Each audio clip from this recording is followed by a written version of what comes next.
Hello friends, स्वागत है आप सभी का हमारे परिंदे जीएस यूट्यूब चैनल पर। तो चलिए आज हम बात करते हैं संविधान को लेकर कर। संविधान में आज एक मुख्य चैप्टर होता है हमारा निर्वाचन आयोग। निर्वाचन आयोग की आज हम बात करने वाले हैं। देखिए, निर्वाचन आयोग, ध्यान रखना, संविधान में दो प्रकार की बॉडी बताई गई हैं। एक है हमारी संवैधानिक निकाय और एक गैर संवैधानिक निकाय। संवैधानिक निकाय वे होते हैं जिनका वर्णन संविधान के किसी भाग, किसी अनुच्छेद में प्रॉपर तरीके से हमें मिलता है, और गैर संवैधानिक निकाय वे होते हैं जिनका वर्णन हमारे संविधान में किसी भाग, किसी अनुच्छेद में नहीं है। तो संवैधानिक निकाय है हमारा निर्वाचन आयोग। सबसे पहले निर्वाचन आयोग संविधान में कहाँ है, ये कहाँ है संविधान में, इसकी चर्चा करते हैं। तो भैया ये है कहाँ पर, तो हमारे संविधान में 22 भाग हैं। उन 22 भागों में से 15वां भाग जो है, भाग 15 में, और अनुच्छेद जो है, अनुच्छेद 324 से लेकर 329 तक इसका वर्णन किया गया है निर्वाचन आयोग का। ये ध्यान रखना। इसके गठन की हम बात करेंगे, गठन की। तो निर्वाचन आयोग का गठन जो हुआ था वो हुआ था कब, 25 जनवरी सन 1950 को। सही है भाई, इसका गठन कब हुआ, 25 जनवरी 1950 को। जिस कारण जो है 25 जनवरी को हम मतदाता दिवस के रूप में भी मनाते हैं। ये ध्यान रखना कि जो 25 जनवरी है उसे मतदाता दिवस के रूप में मनाते हैं। क्यों मनाते हैं? क्योंकि इस दिन भैया भारत का निर्वाचन आयोग का गठन किया गया था 25 जनवरी 1950 को। ये ध्यान रखना। संविधान के लागू होने के बाद से ही हमारा जो निर्वाचन आयोग है उसमें कितने सदस्य होंगे, ये विवाद स्टार्ट हो गया। जब ये गठन हुआ था तो ये एक सदस्य निकाय था, एक सदस्य निकाय। जब ये स्थापित हुआ या इसकी स्थापना हुई थी तब इसमें कितने सदस्य थे, एक सदस्य निकाय हुआ करता था। लेकिन क्या हुआ, 61वां संविधान संशोधन किया गया। 61वां संविधान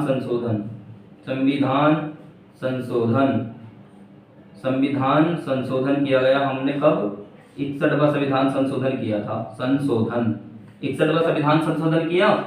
और 61वें संविधान संशोधन के माध्यम से हमने क्या किया था, 61वें संविधान संशोधन के माध्यम से किया था हमने कि जो व्यस्क मताधिकार है, व्यस्क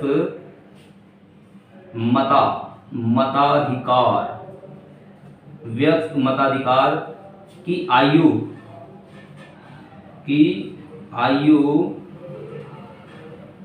घटाई। समझ लो, व्यस्क मताधिकार की आयु जो हमने घटाई, क्या कर दिया गया, 21 वर्ष से घटाकर हमने क्या कर दिया, 18 वर्ष आयु कर दी भाई साहब। समझ लो, 21 से हमने कितनी कर दी, 18 कर दी आयु। तब इस ऐसी सिचुएशन में क्या हुआ था कि जो मतदाता थे उनकी संख्या जो थी वो काफी बढ़ गई। संख्या जो थी वो काफी क्या हुई, बढ़ गई थी। संख्या क्या हो गई, काफी बढ़ गई। क्यों बढ़ गई? क्योंकि मतदान करने की आयु 21 वर्ष से अब 18 वर्ष हो गई है, तो मतदाता जो है उनकी संख्या बढ़ गई थी। तो इसके चलते निर्वाचन आयोग पर कार्य का दबाव हुआ, बहुत ज्यादा कार्य दबाव आया, समझ लो इतने कार्य हो गए इसके ऊपर, इस पर काफी प्रेशर आने लगा। तब निर्वाचन आयोग में क्या हुआ कि 1989 का समय, ये जो है 61वां संविधान संशोधन कब हुआ था, 1989 में, 1989 में। इसमें 2 सदस्य बढ़ा दिए गए, 2 सदस्य क्या कर दिए गए, प्लस कर दिए गए। इस प्रकार ये 3 सदस्यीय निकाय हो गया। 3 सदस्य निकाय हो गया कब, 1989 में। इसमें 2 सदस्य कौन कौन, एक है एस एस धनोवा और एस बी सहगल।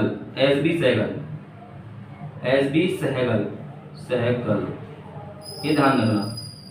कि इसमें कौन कौन सदस्य बढ़ाए गए थे, एस एस धनोवा और एस बी सहगल।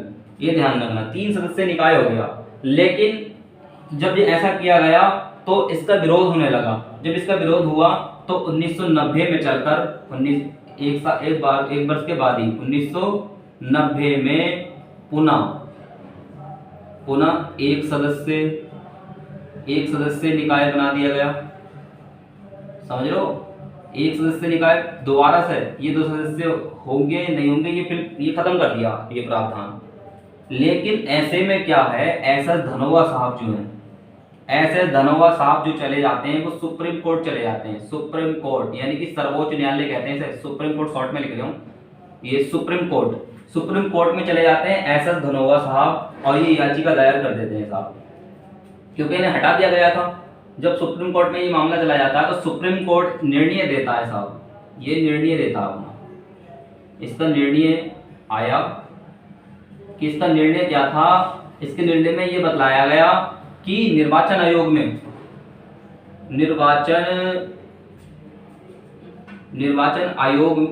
में कितने सदस्य होंगे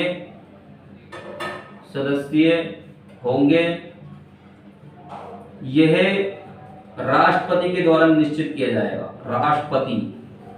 राष्ट्रपति के द्वारा निर्णय लिया जाएगा या निश्चित किया जाएगा। ये कौन बताएगा कि उसमें कितने सदस्य होंगे, तो राष्ट्रपति महोदय बताएंगे कि निर्वाचन आयोग में कितने सदस्य होंगे। तब सुप्रीम कोर्ट ने 1993 में ये निर्णय दिया और 1993 में ये पुनः जो है 3 सदस्य निकाय हो गया, 3 सदस्य इसमें फिर आ गए। अर्थात जो वर्तमान की स्थिति है, वर्तमान में निर्वाचन आयोग में 3 सदस्य हैं भैया। तो ये रहा इसका इतिहास। इसमें भी ये बतलाया गया कि निर्वाचन आयोग एक संवैधानिक निकाय है, संवैधानिक निकाय है। मतलब संविधान में इसका वर्णन है। कहाँ पर वर्णन है, तो भाग 15 में अनुच्छेद 324 से लेकर 329 तक। ये ध्यान रखना, 29 के तक। इसका गठन 25 जनवरी 1950 को किया गया था। तब जब इसका गठन किया गया था तो 1 सदस्य था, लेकिन 61वें संविधान संशोधन 1989 के माध्यम से हमने जो मताधिकार यानी मतदान यानी वोट डालने की जो आयु है वो 21 वर्ष से घटाकर 18 वर्ष कर दी गई थी, जिसके कारण जो है क्या हुआ, मतदाताओं की संख्या बढ़ती चली गई। मतदाताओं की संख्या जब बढ़ने लगी तब क्या हुआ, इस पर काफी प्रेशर हुआ, कार्य का दबाव पड़ा। तब इसके चलते हमने इसमें 2 सदस्यों क्या कर दिया, बढ़ा दिए। कौन कौन से बढ़ाए थे, एसएस धनोवा साहब और एसबी सहगल साहब। तब इसका विरोध हुआ और इसे भैया क्या कर दिया, इसमें सरकार इसका काफी विरोध हुआ था। तब इसे पुनः जो है 1990 में एक सदस्य निकाय बना दिया। लेकिन एसएस धनोवा साहब को बुरा लग गया साहब, ये चले गए सुप्रीम कोर्ट और सुप्रीम कोर्ट में याचिका दायर कर दी कि भैया देखिए संविधान। फिर ये सुप्रीम कोर्ट ये अपना निर्णय देता है कि निर्वाचन आयोग में कितने सदस्य होंगे, ये जो निश्चित करने का अधिकार है वो राष्ट्रपति साहब के पास है, संसद का इसमें कोई रोल नहीं है। तब जो है इसे 1993 में फिर एक पुनः जो है 3 सदस्य निकाय बना दिया गया। इसकी ये रही भाई इतिहास। तो ये था निर्वाचन आयोग का इतिहास। तो चलिए अब हम बात करते हैं निर्वाचन आयोग के कार्यकाल की, कि कार्यकाल कितना होता है निर्वाचन आयोग का। ये चीज तुम्हारे समझ में आई होगी, मुझे पता है। काफी कम लोग बताते हैं यूट्यूब पर भी, इसे पढ़ाते नहीं क्योंकि लोगों को समझ में नहीं आता ना इतिहास। लेकिन मैंने बहुत अच्छी तरीके से आपको बतलाया, स्टेप बाय स्टेप हम चलेंगे तो ये चीजें आसान हो जाएंगी। चलते हैं इसके कार्यकाल को लेकर के। कार्यकाल तो कार्यकाल को बोलते हैं भैया पदावधि। कितने वर्ष तक वो अपने पद पर कार्य करेंगे, कौन, निर्वाचन आयोग के सदस्य। ये निर्वाचन आयोग का जो निर्वाचन आयुक्त है। तो ध्यान रखना इसमें दो कैटेगरी है। देखिए, एक है निर्वाचन आयुक्त, निर्वाचन आयुक्त का कार्यकाल और अन्य सदस्यों का कार्यकाल। अन्य सदस्य भैया इसके जो कार्यकाल होता है वो 6 वर्ष होता है, 6 वर्ष। और इनका भी कार्यकाल कितना होता है, 6 वर्ष का होता है। लेकिन ये ध्यान रखना, ये 6 वर्ष या 65 वर्ष की आयु, 65 वर्ष तक या ये जो होते हैं वो 6 वर्ष या 62 वर्ष की आयु तक अपने पद पर बने रहते हैं। अर्थात कहने का तात्पर्य ये है कि अगर इसका कार्यकाल 6 वर्ष है और इसे 5 वर्ष ही हुए हैं लेकिन उसकी उम्र 65 वर्ष हो गई है और ये कह रहा है कि भाई कि मेरा तो 1 साल का कार्यकाल अभी बचा हुआ है, लेकिन भैया 65 वर्ष आप पूरे कर चुके हैं, आपको हटना पड़ेगा। इसी प्रकार से जैसे एक सदस्य है निर्वाचन आयोग का, उसने जब उसका निर्वाचन हुआ था तब उसका उसने कार्यकाल मतलब 4 वर्ष पूरे किए, लेकिन उसकी आयु 62 वर्ष पूरी हो गई है, समझ लो, तब उसे इसमें भी क्या है अपना पद छोड़ना पड़ेगा। ये इसका कार्यकाल। तो मुझे लगता है आपके समझ में आया होगा बहुत अच्छे तरीके से कि कार्यकाल जो है इसकी पदावधि जो है निर्वाचन आयोग की 6 वर्ष होती है या 65 वर्ष तक अपनी पद पर रह सकते हैं। अन्य सदस्य 6 वर्ष का ही कार्यकाल होता है लेकिन 62 वर्ष की आयु तक अपने पद पर बने रह सकते हैं। चलिए भैया, ये चीज समझ में आई होगी आपके। अब हम इसके बात करेंगे वेतन और भत्तों की। वेतन और भत्तों की बात करते हैं। वेतन और भत्ते, वेतन एवं भत्ते। तो वेतन और भत्ते जो है ये जो है हमारे संविधान में इसका उल्लेख नहीं है कि निर्वाचन आयोग के सदस्य या आयुक्त को कितना वेतन दिया जाएगा, कि क्या क्या भत्ते होंगे, लेकिन इसमें ये बतलाया गया है संविधान में कि इनका वेतन भत्ते सर्वोच्च न्यायालय मतलब सुप्रीम कोर्ट, सर्वोच्च न्यायालय के न्यायाधीश के समान होगा। ये ध्यान रखना कि सर्वोच्च न्यायालय जो जितने न्यायाधीश सर्वोच्च न्यायालय के जो न्यायाधीश हैं उनके समान ही वेतन व भत्ते प्राप्त होंगे निर्वाचन आयोग के सदस्यों को। सही है भैया। और ये याद रखना, शांतिकाल या सामान्य स्थिति में मतलब आपात की स्थिति ना हो तब, समझ लो, वित्तीय आपात की स्थिति ना हो तब, सामान्य स्थिति में इनके वेतन में कोई कटौती नहीं की जा सकती। वेतन एवं भत्तों में कोई कटौती नहीं की जा सकती। ये ध्यान रखना, नहीं की जा सकती, इसमें कोई कटौती नहीं की जा सकती। तो ये आपके समझ में आया कि वेतन और भत्ते क्या होते हैं। सुप्रीम कोर्ट के न्यायाधीश के समान ही निर्वाचन आयोग के सदस्यों के क्या होंगे, सब वेतन और भत्ते होंगे। और सामान्य स्थिति में जब वित्तीय आपातकाल ना लग रहा हो तब इसके भैया क्या होगा, वेतन और भत्ते में कोई कटौती नहीं की जा सकती है। तो ये चीज आपके समझ में आई भैया। हमने बात करी इसकी संरचना को लेकर कि संरचना क्या है। तो वर्तमान में इसमें कुल 3 सदस्य हैं, लेकिन जब ये बना था तो 1 सदस्य बना था और क्या क्या स्टोरी थी हमने वो समझी। फिर हमने इसके कार्यकाल की बात करी, हमने इसके वेतन की बात करी। हम बात करते हैं इसकी शक्तियों की। सही है, शक्तियां क्या हैं, कार्य क्या हैं। कार्य, निर्वाचन आयोग के कार्य देखते हैं भैया। सबसे पहले है चुनाव करवाना, वो भी कैसा, निष्पक्ष चुनाव, पक्षपात ना हो ऐसा चुनाव करवाना। ये किस का चुनाव करवाता है भाई साहब, 4 चुनाव करवाता है। ये 4 चुनाव है। इन 4 चुनावों में देखते हैं कौन कौन से। एक है राष्ट्रपति महोदय का चुनाव भी कौन करवाता है, निर्वाचन आयोग करवाता है। और दूसरे हुए उपराष्ट्रपति का चुनाव भी कौन करवाते हैं, निर्वाचन आयोग करवाते हैं। तीसरे हैं आपके राज्य विधानमंडल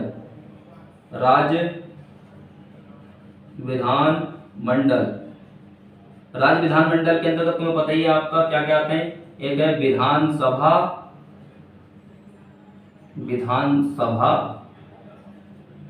और विधान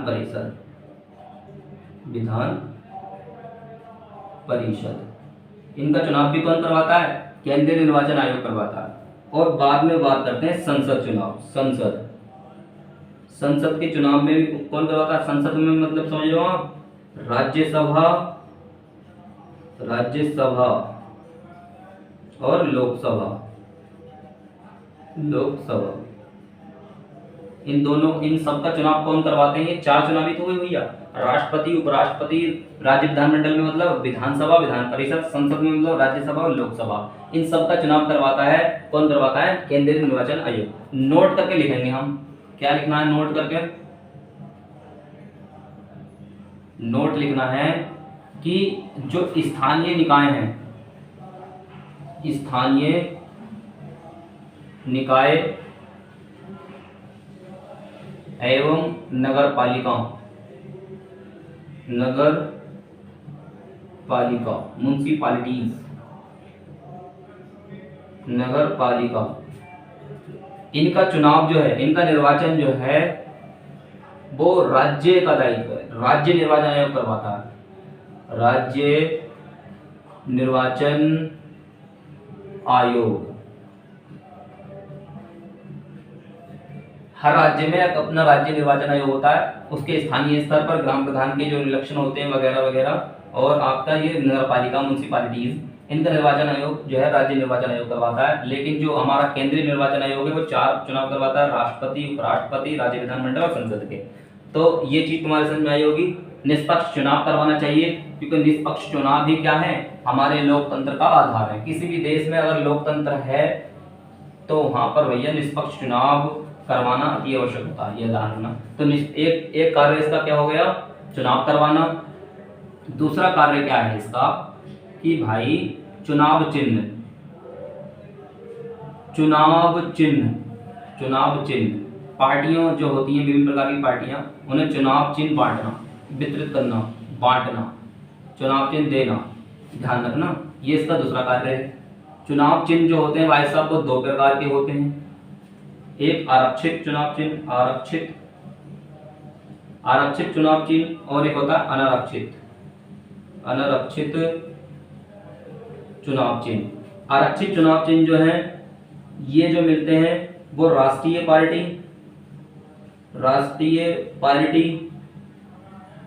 या राज्य स्तरीय पार्टी, राज्य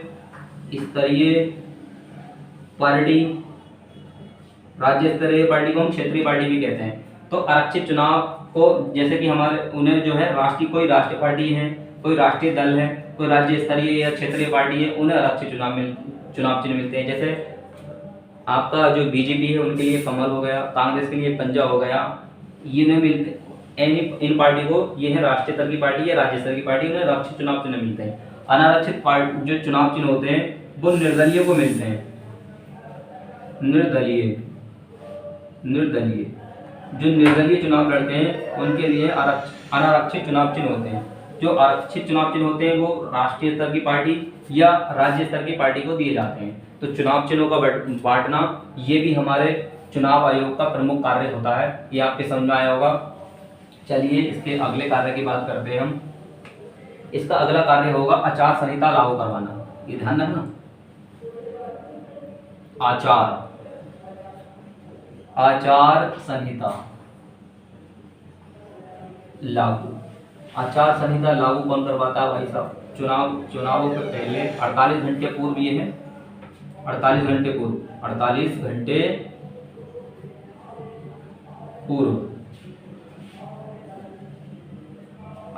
पूर्व यह चुनाव चिन्ह मतलब जो आचार संहिता लागू करवाई जाती है। जब आचार संहिता लागू होती है तब से क्या होता है, कोई भी पार्टी अपना चुनाव प्रचार नहीं कर सकती है।